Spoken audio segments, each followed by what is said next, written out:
जय Mahakal guys, welcome to your channel MP Aarambh. इस series में हमने हिस्ट्री को स्टार्ट किया है, जिसमें हम हिस्ट्री को one by one topic wise complete करेंगे। तो यदि आपने इससे पहले हमारा चैनल सब्सक्राइब नहीं किया है तो पहले चैनल को सब्सक्राइब करें, वीडियो को लाइक करें, कमेंट करें और शेयर करें। चलिए स्टार्ट करते हैं। हड़प्पा सभ्यता, इसका सामान्य परिचय। इसकी खोज 1921 में की थी और खोजकर्ता थे दयाराम सायनी। इसकी अवधि कितनी थी तो 5500 से 1800 ईसा पूर्व इसकी वास्तविक अवधि मानी जाती है। इसके अन्य नाम क्या है? सरस्वती सभ्यता भी कहा जाता है और सिंधु घाटी सभ्यता भी कहा जाता है। हड़प्पा सभ्यता को कहाँ पर स्थित है तो पूरे 2 से 3 देशों में यह फैली हुई है। इसकी खोज 1921 में की थी दयाराम सायनी द्वारा और 5500 ईसा पूर्व से 18,000 ईसा पूर्व तक इसको माना जाता है। इसको अन्य नाम क्या क्या है? सरस्वती सभ्यता और सिंधु घाटी सभ्यता भी हड़प्पा सभ्यता को कहा जाता है। इसकी विशेषताएं, यह नगर नियोजन व्यवस्था थी, मतलब नगर का आयोजन किया गया था। यहाँ पे सार्वजनिक स्नानागार थे, जल प्रबंधन निकासी अच्छी थी, स्थानीय संस्थान थी, भवन निर्माण होता था, सड़कें एवं गलियां थी और जल निकासी व्यवस्था और अन्नागार यहाँ पे पाए जाते थे। हड़प्पा सभ्यता में क्या क्या है?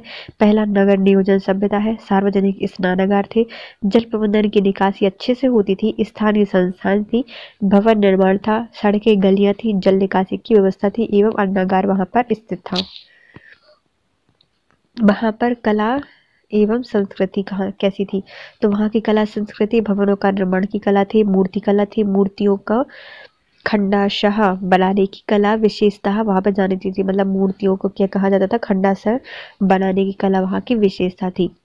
विलेपन चित्रकारी पाई जाती थी, नृत्य और संगीत की कला थी, मुद्राएं थी और स्वर्णकार की कला भी वहां पर पाई जाती थी।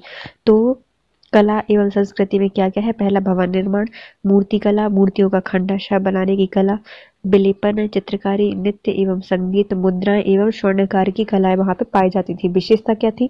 पहली बात तो नगर नियोजन सभ्यता थी, सार्वजनिक स्नानागार थे, जल प्रबंधन निकासी थी, स्थानीय संस्थाएं थी, भवन का निर्माण होता था, तकनीक मतलब सड़कें और गलियों का अच्छे से व्यवस्थित विकास था, जल निकासी व्यवस्था अच्छी थी और अन्न रखने के लिए अन्नागार बनाए गए थे। आर्थिक प्रणाली क्या क्या थी?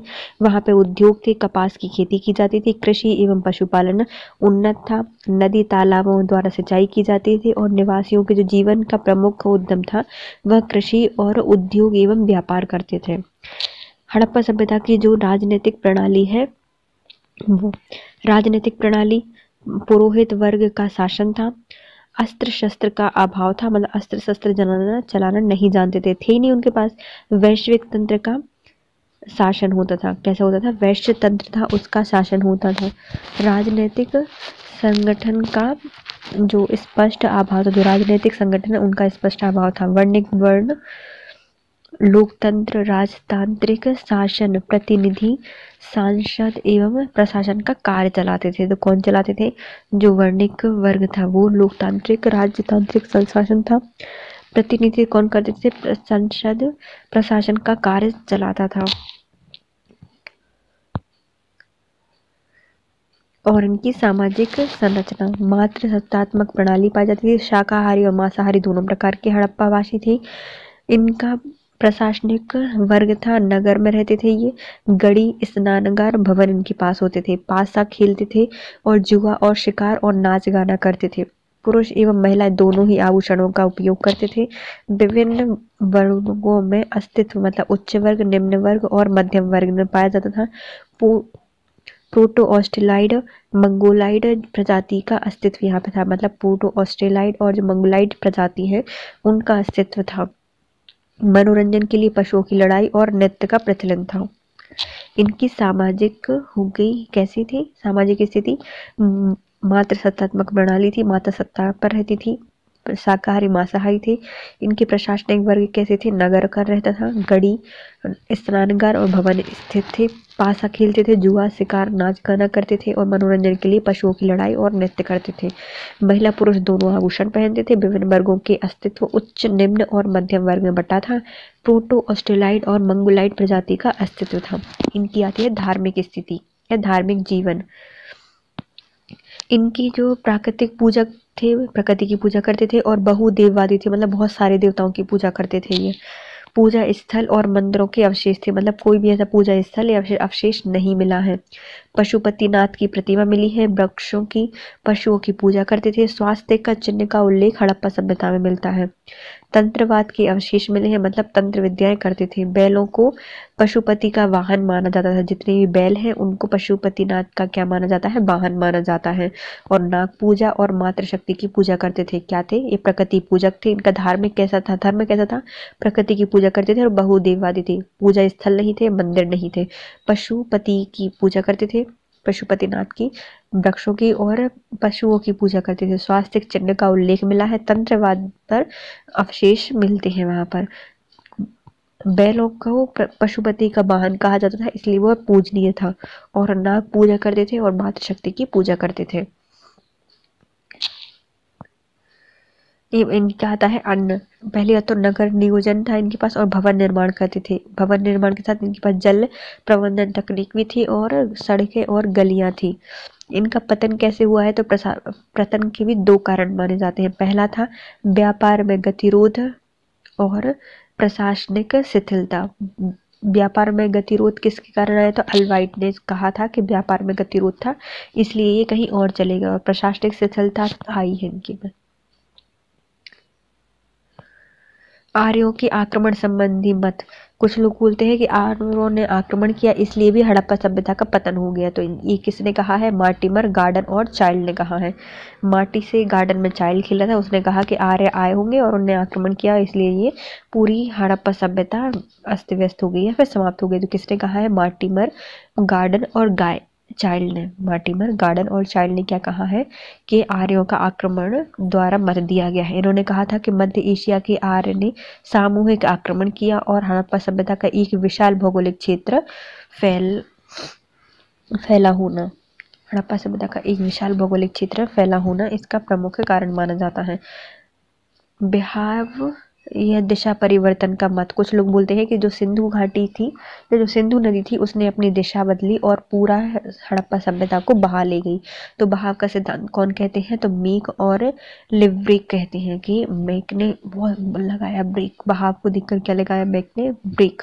हड़प्पा सभ्यता जब तक बह गई, वो ने ब्रेक ही नहीं लगाया। तो मेक के और लिवब्रेक ने कहा था कि बहाव दिशा परिवर्तन मत इनने दिया था कि सिंधु नदी ने अपना मार्ग परिवर्तित किया और पूरी जो सभ्यता थी वो बह गई। ये प्राकृतिक अपवाद है, यहाँ पे आपदा थी।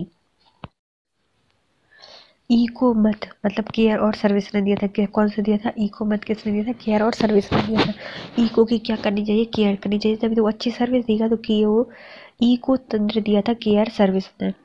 जनसंख्या वृद्धि सीमित क्षेत्र में अत्यधिक बोझ असंतुलन हो जाता है। तो यदि जनसंख्या वृद्धि होती है तो अत्यधिक बोझ बढ़ जाता है और असंतुलन हो जाता है। जनसंख्या वृद्धि सीमित क्षेत्र में अत्यधिक बोझ असंतुलन हो जाता है, मतलब यदि सीमित क्षेत्र में बहुत सारी जनसंख्या तो क्या हो जाएगा, असंतुलन हो जाएगा, अत्यधिक बोझ। ये था इको तंत्र। कितने तंत्र दिए गए थे, तीन, मुख्यतः तीन दिए गए हैं, लेकिन कुछ लोग बोलते हैं कि व्यापार में गतिरोध था, जिसने किसने कहा था, अल्वाइट ने कहा था, इसलिए भैया वो अल्वाटा अल्बाइट कर गए। अल्बाइट। प्रशासनिक शिथिलता थी, इसलिए भी उनका पतन हो गया। और कुछ लोग बोलते हैं कि आर्यों ने आक्रमण किया। आर्यों ने आक्रमण किया किसने कहा है, मार्टिमर, गार्डन और चाइल्ड ने कहा है कि आर्यों ने आक्रमण किया, जो कि मध्य पूर्व एशिया से आए थे और उन्हें सामूहिक आक्रमण किया और पूरी सभ्यता भौगोलिक रूप से चेंज हो गई। फिर आता है, कुछ लोग कहते हैं कि बहाव की दिशा बदली और सब बह गया। तो ये किसने कहा था, मैक और लिब्रेक ने कहा था। मैके और लिब्रेक ने कहा था कि सिंधु घाटी, मतलब सिंधु नदी ने अपना मार्ग परिवर्तित किया और सबको बहा के ले गई। यह भी एक प्राकृतिक आपदा के कारण। और आता है अब दूसरा, इको तंत्र की है। इन्होंने कहा था कि एक ही सीमित क्षेत्र में ज्यादा जनसंख्या बढ़ गई थी, जिससे वहां पे संतुलन बिगड़ गया, इसलिए वो कहीं और विस्थापित हो गए। अब आते हैं हड़प्पा सभ्यता से संबंधित कुछ अन्य, जैसे कि नगर योजना, उनका जल प्रबंधन तकनीक, सड़कों एवं गलियां एवं भवन निर्माण, ये हड़प्पा सभ्यता की प्रमुख चीजें हैं। पहले आती है नगर योजना। यहाँ पर नगर योजना में क्या था, पूर्वी टीला, मतलब दो प्रकार के टीले पाए जाते थे, एक पूर्वी टीला, एक पश्चिमी टीला। प्रथम नगरी क्रांति रूप में जाना जाता है और नगर विभाजन और किलेबंदी यहाँ पर अच्छे से की गई थी। क्या थी? नगर का विभाजन किया गया था और किलेबंदी थी। प्राथमिक नगरीय क्रांति ये थी। 2 टीले बनते थे, एक पूर्वी एक पश्चिमी। जो पूर्वी टीला होता था वो बड़े पैमाने पर बड़े क्षेत्र में फैला हुआ था, मतलब बड़ा था। सूर्योदय होता है जहाँ पे सूर्योदय होगा, जहाँ पे वहाँ पे बहुत सारे लोग होंगे। तो पूर्वी टीला क्या था? वो सूर्योदय के साइड था और सबसे बड़ा था। आवास क्षेत्र था, मतलब वहाँ पे लोग रहते थे। और इस क्षेत्र में कब्रिस्तान होता था, मतलब जहाँ पे लोग रहते थे वहाँ पे कब्रिस्तान भी होता था। अब आता है पश्चिमी टीला। यह ऊंचे स्थान पर अवस्थित था, क्योंकि देखो पूर्वी टीला बसा हुआ है, उससे धूप अवरोधित हो जाएगी, तो पश्चिमी टीला को क्या बनना पड़ेगा? ऊंचा। तो ऊंचे स्थान पर अवस्थित था। पूर्वी टीले से अपेक्षाकृत छोटा होता था, क्योंकि वहां पे बहुत सारे लोग पूर्वी साइड बच गए तो छोटे बचेंगे, तो अपेक्षाकृत छोटा होता था। सार्वजनिक भवन एवं अन्ना नगर दुर्ग आदि इसमें पाए जाते थे। मतलब जो सार्वजनिक भवन है, कुछ प्रोग्राम वगैरह है, वो अन्न रखना है या फिर जो नगर का दुर्ग बनाना है, वो कहाँ बनाते थे? पश्चिमी साइड बनाते थे। देखो नगर नियोजन व्यवस्था कैसी थी? हड़प्पा की 2 साइड से था, मतलब पहला एक पूर्वी टीला होता था, दूसरा पश्चिमी टीला होता था। पूर्वी टीला बड़ा होता था, सबसे ज्यादा क्षेत्र में फैला था, वहां पर आवास करते थे और यहाँ पे कब्रिस्तान होता था। पश्चिमी टीला ये ऊंचे होते थे, आकार में छोटे होते थे और यहाँ सार्वजनिक भवन, अन्न और नगर दुर्ग होता था। प्रथम नगरीय क्रांति थी ये नगर नियोजन की सभ्यता, और जो नगर विभाजन है वह किलेबंदी के रूप में किया गया था। अब आती है इसका जल प्रबंधन। यहाँ का जल प्रबंधन भी बहुत अच्छे से जाना जाता है। जल प्रबंधन तकनीक हड़प्पा सभ्यता की, तो कालीबंगा में घरों में अपने अपने कुएं होते थे। मतलब कालीबंगा मतलब जो काली बंगल मतलब राजस्थान में पाया जाता है कालीबंगा, और इसका मतलब होता है काली चूड़ियाँ। तो कालीबंगा में जो काली चूड़ियाँ पहनती थी लेडी, वो अलग अलग घर में या फिर एक कुएं में नहीं जाती थी जल भरने, वो खुद अपने घर में कुआं खुदवाती थी। तो अपने अपने घरों में कुएं का साक्ष्य कहाँ मिला है? कालीबंगा में मिला है। लोथल में गोदीवाड़ा है, मतलब जहाजों का साक्ष्य मिलता है, और यहाँ से मेसोपोटामिया की वो मुद्रा थी वो भी मिली है, जिससे कि हमें पता चलता है कि इनका व्यापार, जो हड़प्पा सभ्यता थी उनका व्यापार मेसोपोटामिया तक चलता था। विशाल स्नानागार भी यहाँ से मिले हैं, जहाँ पर बहुत सारे कक्ष भी मिलते हैं हमें। तो ये क्या थी? जल प्रबंधन की तकनीक। 3 प्रमुख है। पहला, कालीबंगा में हमें हर घर में कुएं मिले हैं। लोथल में गोदीवाड़ा मिला है। और तीसरा, विशाल स्नानागार मिला है। सड़क और गलियां आकार में कैसी थी? चतुर्भुज में होती थी ये। आकार कैसा था? पूरे नगर का चतुर्भुज था। बड़े बड़े भवन और संस्थाओं के कार्यालय होते थे। भवन निर्माण के लिए पक्की ईंटों का प्रयोग किया गया था। तो भवनों का निर्माण कैसे किया गया था? पक्की ईंटों से बना था। चतुर्भुज आकार के थे। बड़े बड़े भवन एवं संस्थान बनाए गए थे। मंदिरों के अंदर आंगन हुआ करते थे। सीढ़ियों के द्वारा रसोई घर की व्यवस्था थी। मतलब सीढ़ियों के द्वारा सीढ़ियाँ और रसोई घर की व्यवस्था थी, मतलब हर घर में किचन होती थी और सीढ़ियाँ लगी होती थी और आंगन होता था। जो मकान है वह हवादार दरवाजे के साथ खिड़कियां सड़कों पर ना खुलकर पीछे की ओर गलियों में खुलती थी। मतलब जो उनकी सड़कें थी वो कहाँ खुलती थी? बीच में गलियों के द्वारा बगल में खुलती थी या पीछे खुलती थी। जो सामने का रोड रहता था वो हमेशा साफ रहता था, मतलब जैसे कोई आए तो बाहर अपने वाहन वगैरह खड़े ना करें। तो सड़क कौन सी थी? मतलब सड़क और गलियां कैसी थी? इनकी जो गलियां थी वो चतुर आकार के घर बनाए जाते थे। बड़े बड़े भवन संस्थान होते थे। कार्यालय बड़े बड़े होते थे। और इनका जो भवन में पक्की ईंटों का प्रयोग किया जाता था। मकान के अंदर सीढ़ियां होती थी और रसोई घर होता था। हवादार दरवाजे बनाए जाते थे, खिड़कियां बनाई जाती थी। और उनके जो दरवाजे वगैरह है वो कहाँ खुलते थे? पीछे के साइड खुलते थे, गलियों में। अब आता है भवन निर्माण है। ये सड़कें होंगी है ना। सड़कें कैसी होती थी? सीधी और विधिवत होती थी। मतलब पूरी सड़कें हमेशा सब हर एक सड़क कैसी? एक दूसरे को समकोण पर काटती थी। तो जो सड़कें होती थी वो एक दूसरे को समकोण पर काटती थी, हमेशा सीधी होती थी। जल निकासी हेतु नालियां बनाई गई थी। मतलब हड़प्पा सभ्यता में नालियां बनती थी, लेकिन अभी के लोग तो बनाते ही नहीं, उस समय बनाते थे। प्रत्येक खंड में छोटी छोटी सी गलियां होती थी। क्या होती थी? प्रत्येक खंड में अलग अलग छोटी छोटी सी गलियां होती थी। सड़कें उत्तर एवं दक्षिण तथा पूरा पश्चिम में एक दूसरे के समकोण को काटती थी। जितनी भी ये जो सड़कें थी वो क्या थी? एक दूसरे को उत्तर पश्चिम में और पूरब से पश्चिम में एक दूसरे को समकोण में काटती थी। सड़कें सीधी होती थी। जल निकासी के लिए नालियां होती थी और यह छोटे छोटे खंडों में गलियों में बटी हुई थी। हड़प्पा सभ्यता का उद्भव कैसे हुआ?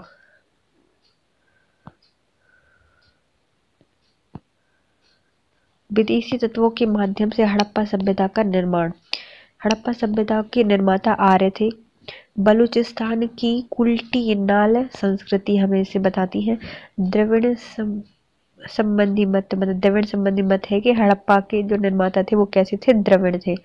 ईरान बलूची ग्राम संस्कृति से हड़प्पा का विकास हुआ था। कहाँ से हुआ था? ईरान के बलूची नामक ग्राम से इनकी संस्कृतियों से हड़प्पा का विकास हुआ था। हड़प्पा सभ्यता का विकास स्थानीय संस्कृतियों से हुआ था, ये कुछ लोग मानते हैं, ये इसमें अपवाद है, सब अपने अपने मत देते हैं। जैसे कि स्वदेशी तत्वों के माध्यम से हड़प्पा सभ्यता का निर्माण कैसे हुआ है? हड़प्पा सभ्यता के निर्माता कौन थे? आर्य थे, कुछ लोग बोलते हैं। बलूचिस्तान के जो कुल्टी नाल है वहां से संस्कृति आई है, बलूचिस्तान की कुल्टी नाल संस्कृति इसको बोलती है कि हड़प्पा सभ्यता कैसे थे, द्रविड़ियन थे। और इनकी जो ईरानी बलूचिस्तान ग्राम संस्कृति से हड़प्पा का विकास हुआ है। तो ये कौन कहते हैं? हड़प्पा का स्थानीय संस्कृति। विदेशी तत्वों के माध्यम से हड़प्पा सभ्यता का निर्माण, विदेशी तत्वों से। तो मार्टिमर व्हीलर हड़प्पा सभ्यता के निर्माण पर मेसोपोटामियाई प्रभाव मानते हैं कि मतलब मेसोपोटामिया भी सभ्यता उस समय हड़प्पा सभ्यता से पहले कौन सी सभ्यता थी? तो मेसोपोटामिया की सभ्यता थी। लेकिन मेसोपोटामिया की सभ्यता एक ग्रामीण सभ्यता थी, जबकि जो हड़प्पा सभ्यता है वह ये है नगरी एवं शहरी सभ्यता है। तो जो मार्टिमर इनने कहा था कि हार आए थे और इनको क्या मतलब भगा दिया, इनको आक्रमण किया, इसलिए ये लोग चले गए। तो मार्टिमर और व्हीलर ने क्या कहा है कि हड़प्पा सभ्यता पर मेसोपोटामिया सभ्यता का प्रभाव था।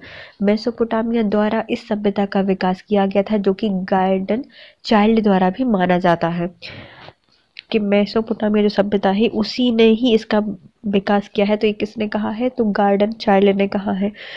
परिस्थितियां एवं संस्कृतियों के अनुसार हड़प्पा सभ्यता का विकास कैमर के अनुसार, मतलब परिस्थितियों और संस्कृति के अनुसार ही हड़प्पा सभ्यता का विकास हुआ है। ये किसने कहा है? कैमर ने कहा है। हर अलग अलग काम ने अपने अपनी परिस्थितियों के अनुसार इन्हें अपने बसा लिए। तो पारिस्थितिकी एवं संस्कृति के अनुसार कैमूर ने कहा है कि हड़प्पा सभ्यता क्या थी, परिस्थिति और संस्कृति के अनुसार हड़प्पा सभ्यता का विकास हुआ था। हड़प्पा सभ्यता की शवाधान प्रणाली कैसी थी? तो मतलब जब वो मर जाते थे तो उनका शवाधान कैसे करते थे? तो शवाधान की 3 प्रणालियां थी। पहले थी आंशिक शवाधान करते थे, पूर्ण शवाधान करते थे जो कि सर्वाधिक प्रचलित था, और दाह संस्कार करते थे। सबसे ज्यादा पूरा शवाधान करते थे, मतलब पूरा दफना देते थे, फिर उनको आधा जलाकर उनकी अस्थियों को दफना देते थे, या फिर पूर्ण देह संस्कार कर देते थे। 3 प्रकार से उनका शवाधान किया जाता था। हड़प्पा की लिपि लेखन, लिपि लेखन थी, मतलब वो लिखते थे। लिखने के तरीकों को लेकर विवाद है, पता नहीं चल रहा है कि दाएं से बाएं लिखते थे, बाएं से दाएं लिखते थे, ऊपर से नीचे या नीचे से ऊपर, पता ही नहीं है कैसे लिखते थे, लेकिन हाँ लिखते तो थे, कुछ तो लिखते थे। भाव चित्रात्मक शैली होती थी, मतलब भाव को लिखते थे, पता नहीं लैंग्वेज की अभी तक पढ़ी नहीं गई है, लेकिन हाँ भाव चित्रात्मक लिखते थे। यू आकार एवं मछली के चित्र से हमें यह पता चला है कि यह भाव चित्रात्मक है। कैसे पता चलता है कि भाव को बताते थे ये। दूसरी आती है वेस्टोफेडेन शैली। यह हड़प्पा नगरी का एक विशिष्ट लक्षण है जो कि धौलावीरा में से साइन वोट से हमें प्राप्त होता है। तो वेस्टोफेडेन है, वेस्टफेडेन शैली का प्रयोग किया है, जो कि हमें कहाँ से मिलती है? धौलावीरा से मिलती है। धौलावीरा को क्या यूनेस्को में शामिल कर लिया गया है और 40वीं साइट है। वेस्टोफेडिन शैली हमें कहाँ से मिलती है? धौलावीरा से मिलती है। हड़प्पा सभ्यता की भौगोलिक विस्तार कैसा है? तो हड़प्पा सभ्यता लगभग 13 लाख वर्ग किलोमीटर क्षेत्र में फैली हुई है। पश्चिमी सीमा इसकी बलूचिस्तान को लगती है, पूर्वी सीमा उत्तर प्रदेश में के आलमगीर में लगती है। पश्चिमी सीमा पूरब का विस्तार कितना है? 1600 किलोमीटर है, और उत्तर से दक्षिण जो इसका विस्तार है वो है 1100 किलोमीटर। हड़प्पा सभ्यता 3 स्थान अफगानिस्तान में और भारत और पाकिस्तान में पाए जाते हैं। देखो हड़प्पा सभ्यता का विस्तार कहाँ कहाँ पे है? तो हड़प्पा सभ्यता का विस्तार 3 देशों में है, पहला अफगानिस्तान, पाकिस्तान और भारत। यह उत्तर से दक्षिण में पाई जाती है 1100, और पूर्व से पश्चिम में पाई जाती है 1600 वर्ग किलोमीटर या फिर किलोमीटर में पाई जाती है। इसकी पूर्वी सीमा मेरठ आलमगीरपुर उत्तर प्रदेश में लगती है, और पश्चिमी कहाँ लगती है? बलूचिस्तान में। उत्तरी सीमा लगती है जम्मू कश्मीर के बांडा में, और दक्षिणी सीमा लगती है दैमाबाद में, महाराष्ट्र।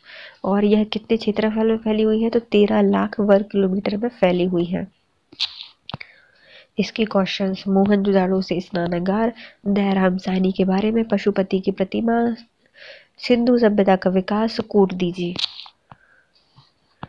सिंधु सभ्यता के पतन पर टिप्पणियां कीजिए। चलिए हम पतन फिर से देख लेते हैं। तो पतन हमें कैसे मिला था? पहले दो मिले थे। पहला बोला था व्यापार में गतिरोध आ गया, जो कि अल्वाइट ने कहा था, और प्रशासनिक शिथिलता आ गई।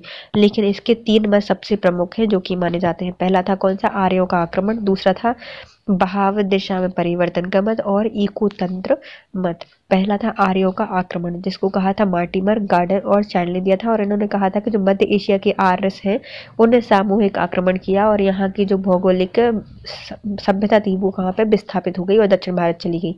सभ्यता का एक विशाल भौगोलिक क्षेत्र फैला होना इसका साबित करता है। दूसरी आती है बहाव दिशा में परिवर्तन, जो कि मैक और लिवरेक ने कहा था।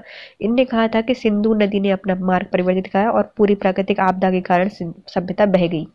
तीसरा आता है मीको तंत्र मार्ग। इनने कहा था कि केयर और सर्विस ने दिया था, क्योंकि इको मत का क्या करना पड़ता है? सर्विस करनी पड़ती है, केयर करनी पड़ती है।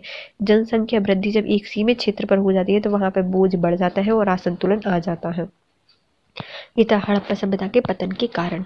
अब आता है हड़प्पा सभ्यता की आर्थिक स्थिति पर वर्णन कीजिए। आर्थिक स्थिति कैसी थी इनकी? आर्थिक मतलब अर्थ कैसे कमाते थे? तो आर्थिक स्थिति के लिए वह उद्योग पर आधारित थे, मतलब व्यापार करते थे। तो उद्योगों से मणिके वगैरह बनाते थे, मेकअप का सामान बनाते थे, और कपास की खेती करते थे, कपास के वस्त्र पहनते थे, और कृषि एवं पशुपालन पर जीवन यापन करते थे। नदियों से तालाबों से सिंचाई चलती थी, और निवास के लिए जो उद्यम क्षेत्र और उद्योग एवं व्यापार का प्रावधान यहाँ पे किया गया था। ये थी इनकी आर्थिक स्थिति। हड़प्पा सभ्यता का परिचयात्मक वर्णन पूरा दे दिया परिचय हमने। सिंधु घाटी सभ्यता का सामाजिक संरचना कैसी थी? सामाजिक संरचना कैसी थी? सामाजिक संरचना थी मात्र सत्तात्मक थे, शाकाहारी मांसाहारी दोनों थे। इनका जो प्रशासनिक वर्ग था वह नगरीय, गढ़ीय, स्नानगार या भवन में था। पासे खेलते थे, जुआ खेलते थे, शिकार, नाच गाना करते थे। महिला और पुरुष दोनों ही आभूषण पहनते थे। विभिन्न वर्गों के अस्तित्व उच्च, मध्य एवं निम्न वर्ग में था। प्रोटो ऑस्ट्रेलाइट एवं मंगोलाइट प्रजाति का अस्तित्व था, और मनोरंजन के लिए पशुओं की लड़ाई और नृत्य किया करते थे।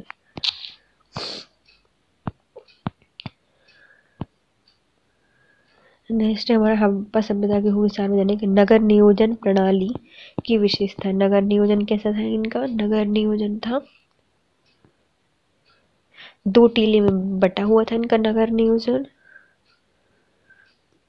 पहला था पूर्वी टीला, दूसरा था पश्चिमी टीला। पूर्वी टीला बड़ा होता था, आवास का क्षेत्र होता था, कब्रिस्तान होता था। पश्चिमी टीले में ऊंचाई में अब बहुत ज्यादा ऊंचे होते थे, छोटे होते थे, और सार्वजनिक भवन और अन्नागार दुर्ग यहाँ पे पाए जाते हैं। प्रथम नगरीय क्रांति के रूप में जाना जाता है, और नगर विभाजन एवं किलेबंदी यहाँ पर पाई जाती है। और इनकी जो सड़कें थी वो कैसी थी? इनके जो घर थे वो कैसे थे? चौकोर चतुर्भुज बनते थे, बड़े आकार के थे, बड़े बड़े भवन थे, संस्थानों में कार्यालय थे। भवन का निर्माण पक्की ईंटों से किया गया था। आंगन होते थे, सीढ़ी होती थी, और रसोई घर होते थे। इनके मकान के जो दरवाजे थे वो हवादार होते थे, और खिड़कियां और दरवाजे पीछे की ओर खुलते थे। इनकी गलियां कैसी थी? सीधी होती थी, एक दूसरे को समकोण पर काटती थी। जल निकासी के लिए नालियां बनाई गई थी, नाली, और ये छोटी छोटी सी गलियों में विभक्त थी, और सर से उत्तर में और दक्षिण में एक दूसरे को समकोण पर काटती थी। और जल प्रबंधन पता है कि कालीबंगा में घरों में अपने अपने कुएं बनाए गए हैं, लोथल में गोदीवाड़ा बनाया गया है, और विशाल स्नानागार यहाँ पर पाया जाता है। सिंधु घाटी सभ्यता नगरीय सभ्यता थी, इस पर एक संबंध में मत लिखना है। सिंधु घाटी सभ्यता के दौरान राजनीतिक प्रणाली का विश्लेषण कीजिए। ये है 11 मार्क का क्वेश्चन।